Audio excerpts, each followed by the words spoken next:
নেতাজি সুভাষ চন্দ্র বসু আন্তর্জাতিক বিমানবন্দরে সাংবাদিকদের মুখোমুখি রাজ্যে বিজেপি সভাপতি তথা কেন্দ্রীয় শিক্ষা প্রতিমন্ত্রী সুকান্ত মজুমদার। লন্ডনে মুখ্যমন্ত্রীর রাষ্ট্রবিরোধী বক্তব্য নিয়ে তীব্র ক্ষোভ প্রকাশ করলেন সুকান্ত মজুমদার। প্রসঙ্গত, লন্ডন সফর চলাকালীন এক প্রশ্নের উত্তরে মুখ্যমন্ত্রী ভারতবর্ষের অর্থনৈতিক ভবিষ্যৎ সম্পর্কে বিরূপ মন্তব্য করেন। সুকান্ত বাবুর মতে, বিদেশ সফর চলাকালীন স্বাভাবিক সৌজন্যে এটাই যে সেখানে রাষ্ট্রবিরোধী কোনো মন্তব্য করা হয়।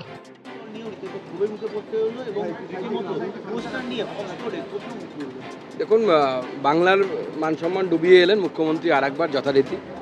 এমনি উনি বেশি বললেই বাংলার মান সম্মান চলে যায়, কারণ এমন সব শব্দ বা এমন সব ভাষা বলেন উনি, এমন সব কথা বলেন যাতে বাংলার মান সম্মান, দেশের মান সম্মান যায়। প্রথমত হচ্ছে আরজি কর নিয়ে ওনাকে প্রশ্নের মুখে পড়তে হয়েছে, এটা অত্যন্ত স্বাভাবিক। তার কারণ আরজি করে যারা, তাদের মধ্যে থেকে একজন যারা তথ্য প্রমাণ লোপাটে অভিযুক্ত ছিলেন, যাদের নাম বারবার এসেছে যে তথ্য প্রমাণ লোপাটের জন্য, সোমনাথ দে, তাকে তিনি পানিহাটির চেয়ারম্যান করলেন, অর্থাৎ পুরস্কার দিলেন। বাংলার মানুষ, বাঙালি চুপ করে থাকবে? বাঙালি তো সেই ধরনের মেরুদণ্ডহীন জাতি নয়, বাঙালি প্রশ্ন করবেই।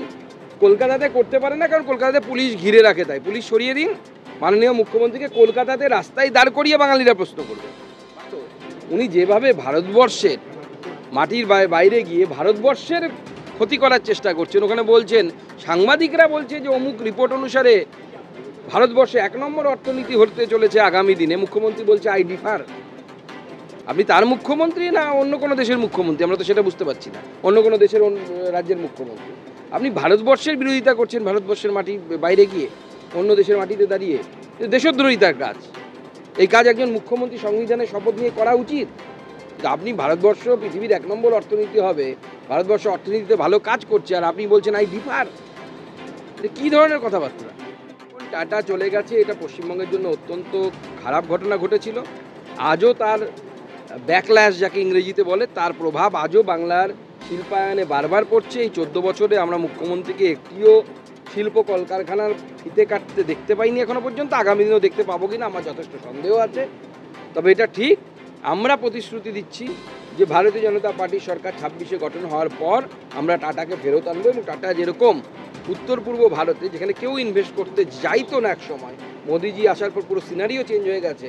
টাটা, সেই টাটা আসামে বিরাট বড় একটা সেমিকন্ডাক্টর হাব তৈরি করছে। ভারতবর্ষে 2টো হচ্ছে, তার মধ্যে একটা আসামে হচ্ছে। আমরাও আগামী দিনে এই ধরনের ইনভেস্টমেন্ট টাটার সাথে কথা বলে পশ্চিমবঙ্গে আনার ব্যবস্থা করব। টাটা আবার ফিরে আসবে। আমি পরিষ্কার বলতে চাই প্রশাসনকে, আপনারা কি মহরমের জুলুসে, মহরমের মিছিলে লোকসংখ্যা বেঁধে দেন? যদি ওখানে বেঁধে দিতে না পারেন, তাহলে হিন্দুদের রামনবমীতে বাধার অধিকার আপনাদের কে দিয়েছে? হু আর ইউ? হিন্দুরা হাজার হাজার বছর ধরে রামনবমী উৎসব পালন করে আসছে, হিন্দুরা তাদের মতো পালন করবে। আপনি কে বাবা?